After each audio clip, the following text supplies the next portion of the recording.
Hello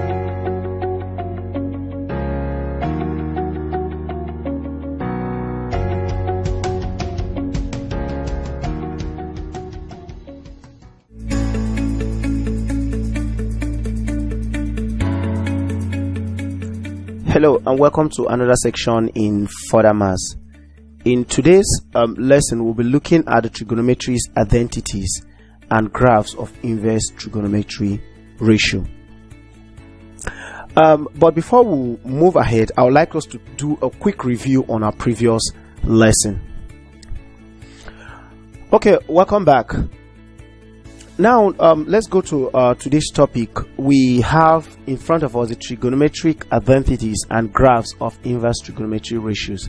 Now, the first thing, the controlling statement function here is the inverse trigonometric ratios. What are the inverse trigonometric ratios? We had earlier on before now stated that sine theta is one of them, cosine theta is another one, and the tangent of theta happens to be another one. Now we are dealing with the inverse. Now we want to state the inverse of each of these ratios. If you have 1 over sine theta, it is called cosec theta.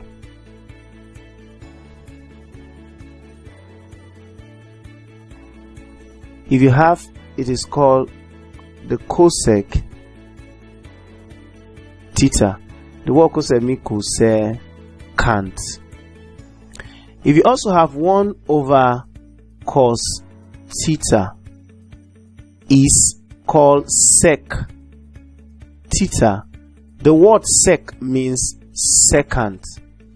You know, most times you usually get it twisted because this is sine, and you think the inverse will also start with s, sec. No, it is 1 over cos theta that is sec theta, while 1 over sine theta is known as cosec theta, and 1 over tan theta is called cot theta.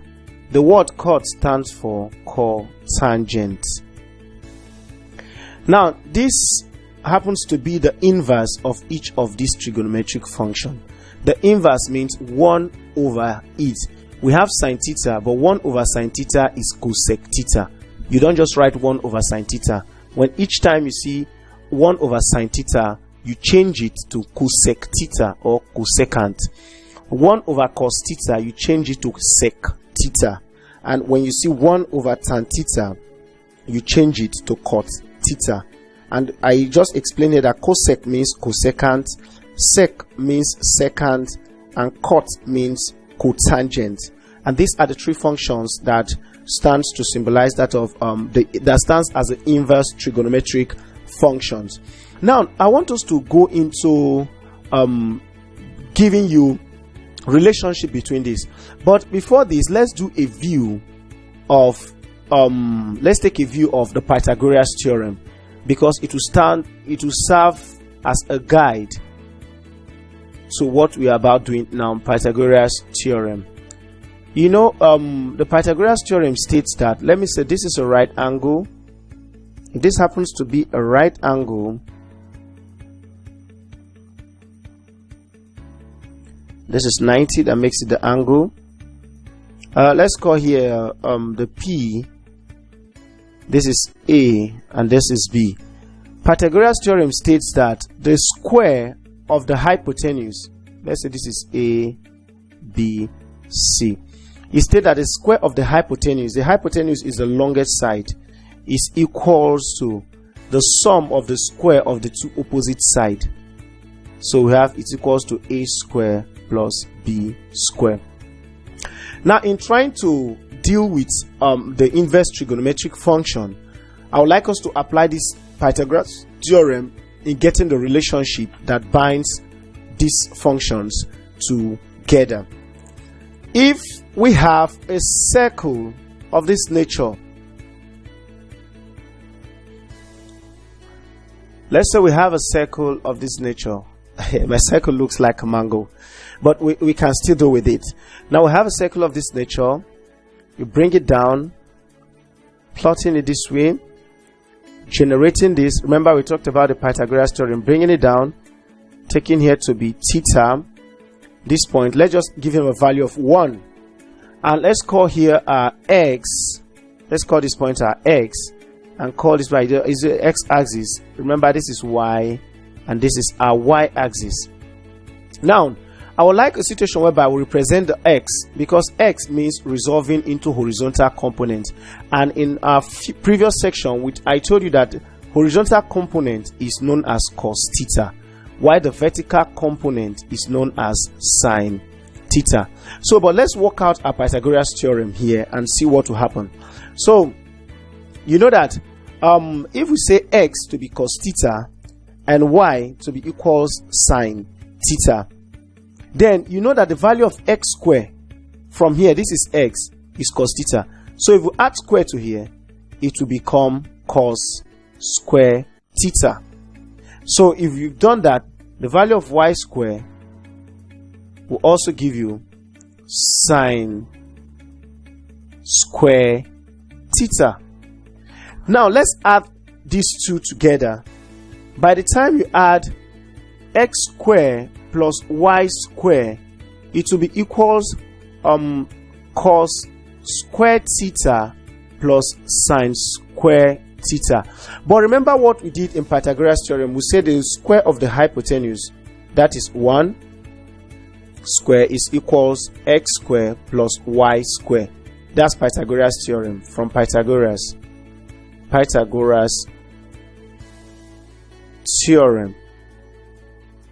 So if 1 square, and remember the square of 1 is 1, so 1 is equals x square plus y square. So if you want to bring here x square plus y square is this, and is equals to 1. So with this, so we can actually conclude that a value of cos square theta plus sine square theta is equals to 1. So cos square theta plus sine square theta is equal to 1. That's our conclusion. Now I want us to do something. We've established that. Now let's divide both sides. I'd like us to separate the board into 2 and work with this other margin. So let's divide this into 2. We now have cos square theta plus sine square theta equals to 1. I want a situation whereby we divide okay, let's just divide it by sine square theta and see what will come up. Let's divide it. So we now have here, if you divide here by, let's divide both sides by cos square theta, and we are dividing here by cos square theta. So what we'll be having here is divide by cos square theta. So if we are dividing this, cos square theta divided by cos square theta is 1 plus sine square theta divided by sine cos square theta. Remember we said something that let's just do it here. We said something that sine theta over cos theta is equal tan theta. So with that, cos sine square theta divided by cos square theta will give us tan square theta, which is equal to, and if 1 over cos theta is sec theta, 1 over cos theta is sec theta. So 1 over cos square theta will be sec square theta. So 1 plus tan square theta is cos square theta. This is our first rule. This is our second rule. We divided by this and we divided by this. Now I also want us to divide. Remember we divided by cos square theta. Now let's come back to this and divide by sine square theta and see what we'll get. So we have cos square theta plus sine square theta equals 1.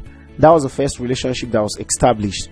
Okay, we are about dividing it by sine square theta. We divide here by sine square theta. We divide here by sine square theta. Now, remember that cos theta and sine theta over cos theta was tan theta. But if it is cos theta over tan theta over sine theta, it will now be cot theta. That is the inverse of tan. So it now be cot square theta plus sine theta over sine square theta is 1. That's this divided is 1 and is equal to we stated clearly that 1 over sine theta is cosec theta. If 1 over sine theta is cosec theta, 1 over sine square theta is cosec square theta. Is cosec square theta. I think with these three relationships, we have 1, we have 2, we have 3. We can actually target any form of trigonometric inverse function that is being given to us. I would like to say a very big thank you for joining us in this lesson.